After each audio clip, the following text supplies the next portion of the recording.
My name is Rachel, and I need to tell you about the day that was supposed to be the happiest of my life, until my sister Jessica decided to turn it into her personal stage for humiliation. You see, Jessica had always been the golden child, 3 years older, effortlessly beautiful, naturally charismatic, and blessed with the kind of confidence that made everyone gravitate toward her. Growing up, I was always Jessica's little sister. Never Rachel, never my own person. But despite all that, I loved her. I looked up to her. And when I got engaged to Mark, the love of my life, I was genuinely excited to have her as my maid of honor. I thought maybe, finally, this could be my moment to shine, and she would be happy for me. I should have known better. The warning signs started during the engagement party 6 months before the wedding. Jessica had insisted on giving a speech, which seemed sweet at first. But as she spoke, I noticed how she kept steering the conversation back to herself. Her own relationship struggles, her career achievements, even mentioning how she had taught me everything I knew about relationships. Rachel's always been a bit of a late bloomer, she said, smiling that perfect smile while a room full of our friends and family chuckled. But I'm so proud of her for finally catching up. Mark squeezed my hand under the table, sensing my discomfort, but I brushed it off. She was just being Jessica. She didn't mean anything by it, right? Wrong. As the months passed and wedding planning intensified, Jessica's behavior became increasingly strange. She would make subtle comments about my dress. "Are you sure that style is flattering for your figure?" My venue choice. "It's a bit modest, isn't it?" And even my fiancé. "Mark seems nice, but are you sure he's ambitious enough for you?" But the real red flag came 2 weeks before the wedding during my bachelorette party. Jessica had insisted on planning it, promising me an unforgettable night. What I got instead was 3 hours of her telling embarrassing stories about my teenage years to my college friends and bridesmaids, stories I had confided in her during our most vulnerable moments. "Oh, and remember when Rachel thought she was pregnant in college?" she announced to the table, despite my mortified expression. Turned out she had just been stress-eating and gained weight. She was so dramatic about everything back then. My friend Sarah looked at me with concern, but I just forced a smile and changed the subject. I was getting married in 2 weeks. I couldn't let Jessica's behavior ruin that. But Jessica wasn't done. Not even close. The morning of my wedding, I woke up feeling like a princess. After months of planning, the day was finally here. I was marrying my best friend, surrounded by everyone I loved. Even Jessica's recent behavior couldn't dampen my spirits. That optimism lasted exactly 3 hours. I was in the bridal suite with my bridesmaids, getting my hair and makeup done, when Jessica walked in. She looked stunning, of course.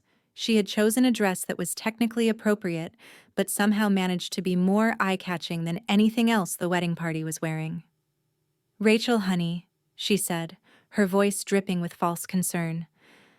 "I need to talk to you about something important." My stomach dropped, but I tried to stay positive. "Sure, Jess. What's up?"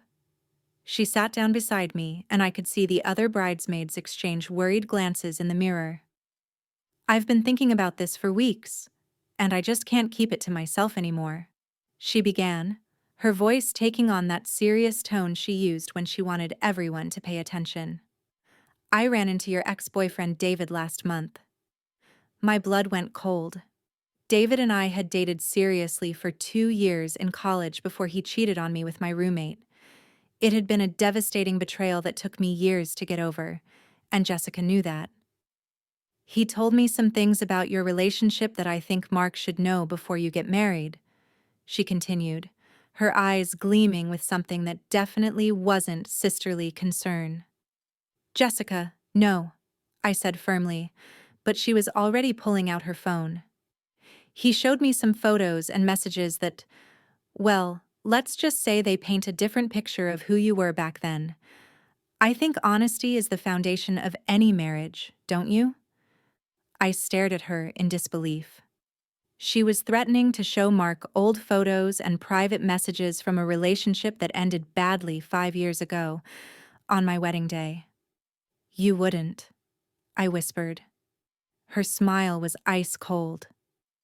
I'm just looking out for my future brother-in-law. He deserves to know what kind of person he's marrying. The bridesmaids were silent, clearly uncomfortable, but not sure how to intervene.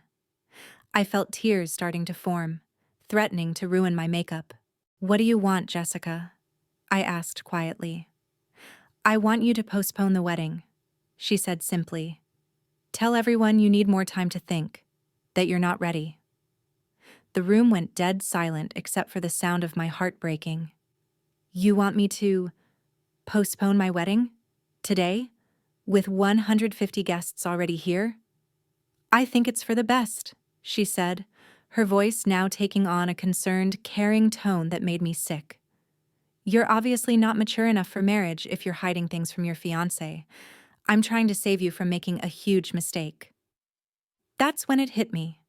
This wasn't about protecting Mark or helping me. This was about control. Jessica couldn't stand that I was having a moment, my moment, where I was the center of attention instead of her. I looked at her sitting there, beautiful and manipulative, holding my wedding day hostage with threats and lies, and something inside me snapped. But I didn't explode. I didn't scream or cry or give her the dramatic reaction she was clearly expecting.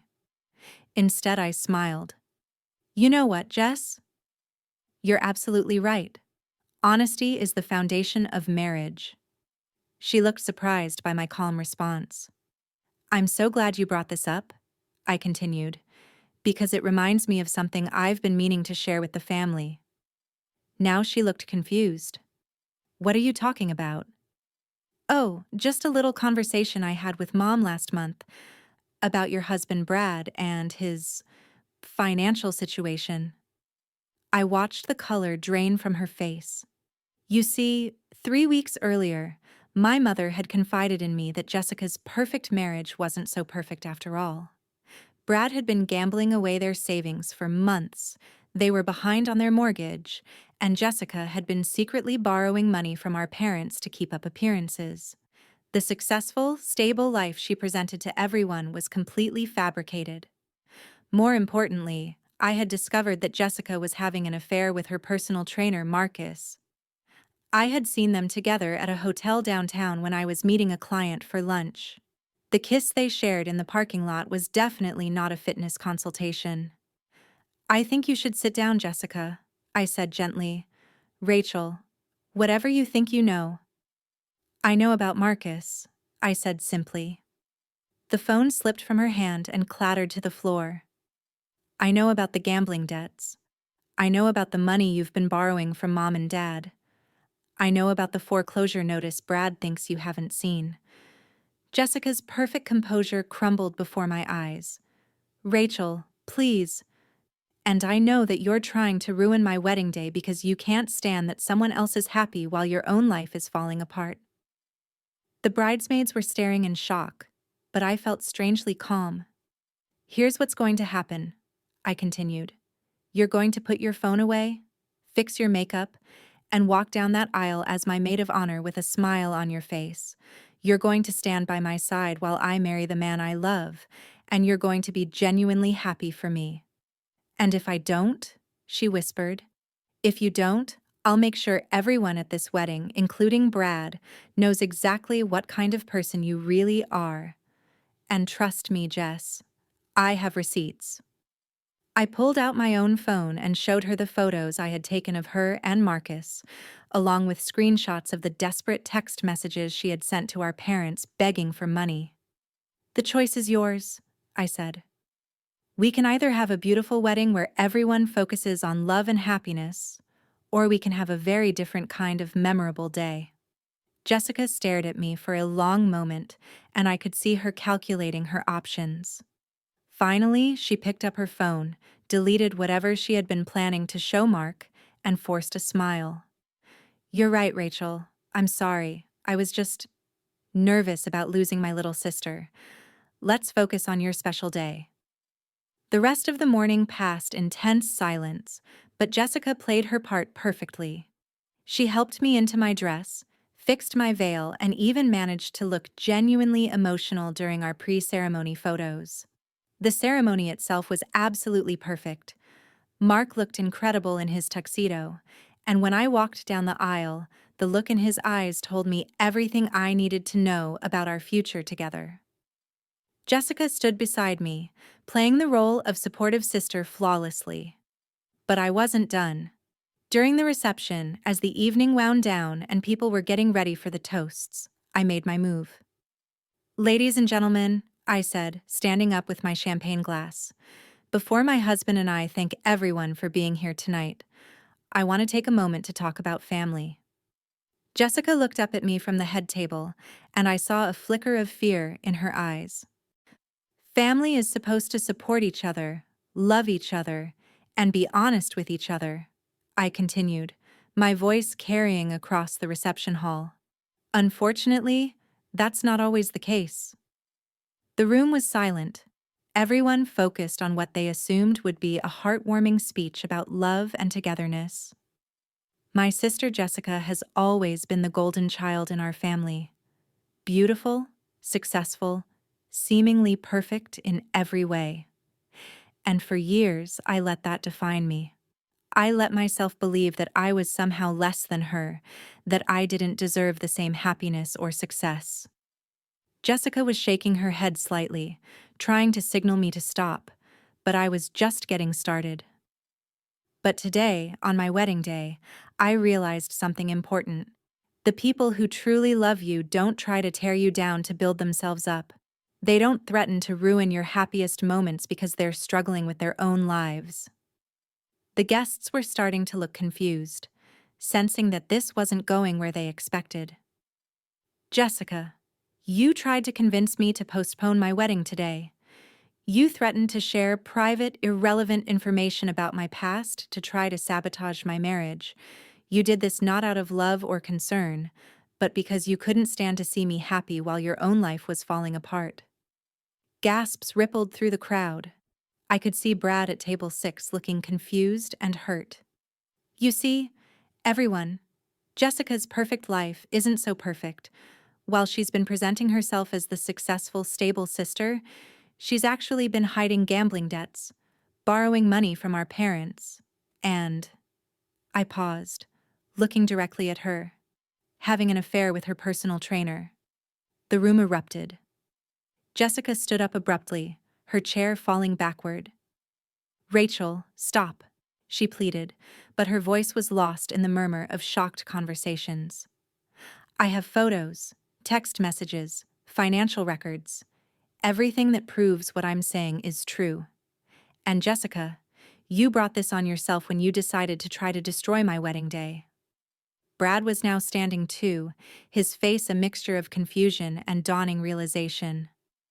"I spent years feeling inferior to you, Jessica, but today I realized that the person I thought was so perfect, so successful, so much better than me, was actually just a fraud. A manipulative, deceitful fraud who was so threatened by her little sister's happiness that she tried to sabotage it." Jessica started moving toward the exit, but I wasn't finished. "The real tragedy here isn't your gambling problem or your affair, Jessica. It's that you were so consumed with jealousy and insecurity that you destroyed our relationship forever over your own inability to be genuinely happy for someone else." I raised my champagne glass. "So here's to honesty, to real love, and to the family members who truly support us. And here's to learning the difference between the two." The room was completely silent as Jessica fled the reception hall, Brad close behind her, demanding answers. My parents looked mortified, several guests were crying, and I could hear whispered conversations starting up all around the room. But you know what? I felt free. Mark came up beside me and put his arm around my waist. "Are you okay?" he whispered. "I'm perfect," I replied, and I meant it. The rest of the reception was awkward, I won't lie, but it was also liberating. For the first time in my life, I had stood up to Jessica. I had refused to let her control me or manipulate me into giving up my happiness for her comfort. Some of our guests were uncomfortable with the drama, but many others came up to me throughout the evening to share their own stories of dealing with manipulative family members.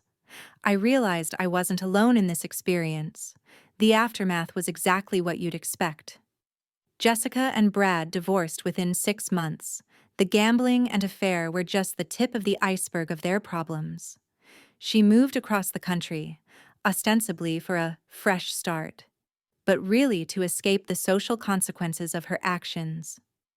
My parents were initially angry with me for airing dirty laundry at my wedding, but over time, they came to understand that Jessica's behavior had been escalating for years, and my wedding day was simply the breaking point.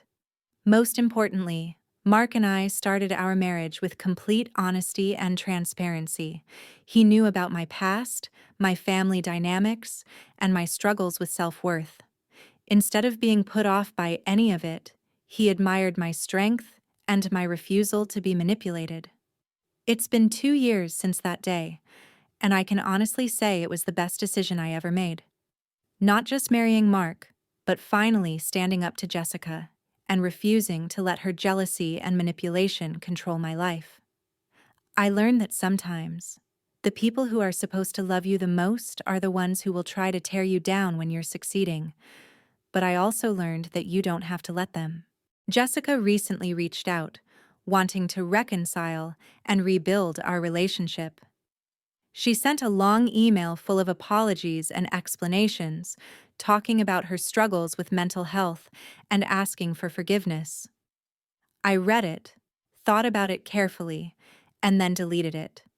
Some relationships can't be repaired, and some people don't deserve second chances. Jessica had years to be a supportive, loving sister. Instead, she chose manipulation, jealousy, and cruelty. She made her choice on my wedding day, when she tried to destroy my happiness out of her own insecurity. I made mine when I refused to let her. Today, Mark and I have a beautiful life together. We're expecting our first child, we've bought a home we love, and we're surrounded by people who genuinely support and care about us. Jessica isn't part of that circle, and that's okay. Sometimes the best revenge isn't elaborate schemes or public humiliation. Sometimes it's simply refusing to let toxic people have power over your happiness and building a beautiful life without them. My wedding day taught me that I'm stronger than I ever thought possible, and that the opinion of someone who would try to sabotage your happiness isn't worth preserving. Jessica wanted to humiliate me on the most important day of my life. Instead, she gave me the opportunity to finally break free from her manipulation and start my marriage with complete honesty and strength. And for that, I'm almost grateful. Almost.